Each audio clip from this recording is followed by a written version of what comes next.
guys, welcome to my channel. Mayroon na naman tayong isa pang design guys ng apoy. 3 layer. Ito 1, 2, 3 layer flame.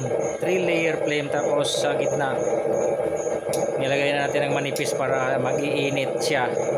Ito yung original na is plus proof at saka LPG mode.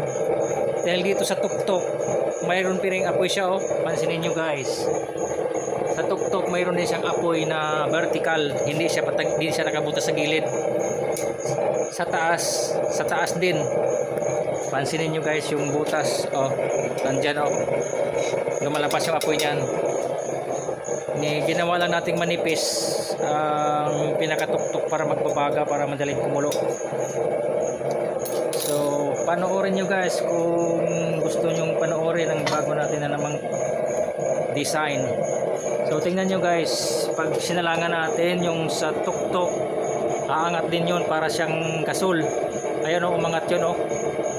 3 layer flame. Yung sa gitna para siyang pan guys,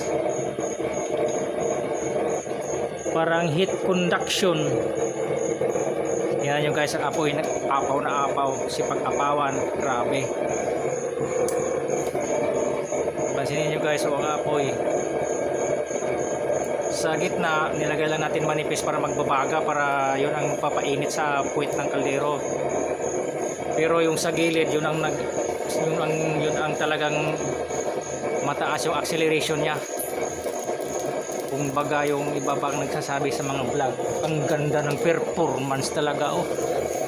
Ang ganda ng performance. Ayan guys, ang masasabi natin. Ito guys, pinakalma natin yung apoy. Ginawa natin na kalmado ng apoy pagdating sa taas. Ayan, tinan nyo guys, ang apoy lumabas na, hindi siya napupuwersa sa hangin. Napakaganda yung pagka-set up natin sa pinaka-aerodynamic, yung tinatawag nito natin guys. Hindi puwersado, hindi bugbog ang butas lumabas yung apoy, hindi siya nasaktan. Tinan mo guys, ano lang, kalmado lang. Tapos sa pinakatuktok, yung nagpupula doon, mayroong apoy lumalabas na vertical, kasi 3 layer yung ang ano niyan, butas. Kaya grabe yan magpapainit guys. Ayan, oh, 3 layer, kung sa Bisaya pa, nagdilaab.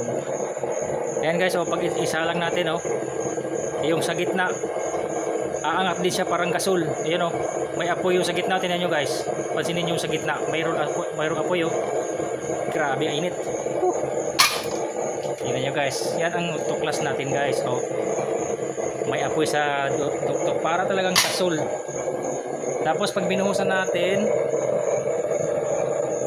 tingnan nyo guys, oh, buhusan natin. Tingnan nyo guys, nawawala ang apoy. Nawawala. Kumalma yung apoy, oh. Yan guys, yung bago nating tuklas. Oh, yan guys, oh, babalik pa rin yung apoy kahit nabuhusan. Mainit lang masyado kasi grabe yan, 3 layer yung apoy. Oh guys, oh, buhusan natin, oh. Oh. Yan guys, yung totally is plus pro. So hindi pa yan guys, mayroon pang isang is plus pro na pinaka ultimate na yun gagawin ko. Kumbaga sa armas ay ano na yun, nuclear weapon na yun. Naghintay lang na bumugulo na yung mundo, tapos sabugin na natin yung nuclear weapon. Yan guys, oh, 3 layer yan ang nag-accelerate. Pansinin nyo guys, oh, yung sa gitna, oh, gasol talaga yan na design. So hindi ko na lang alisin kasi naalis din yan, detachable lang yan lahat. Ayan, o, detachable lang yan. Pero may sikreto dyan guys, na bakit pag binuhusan sa 3 layer na yan walang magliliyab. Ayan guys, oh. Wala. Wale lang siya. Tuloy-tuloy yung apoy. Tapos yung pang 3rd layer sa taas, tingnan nyo guys, para siyang gasol. Ayan, oh. Yun yung totoong burner. Gasol burner. Ayan guys, oh. Pansinin niyo yung sa tuktok, may apoy. Mas maililiit ng apoy yun sa tuktok. So 3 layer flame, grabe.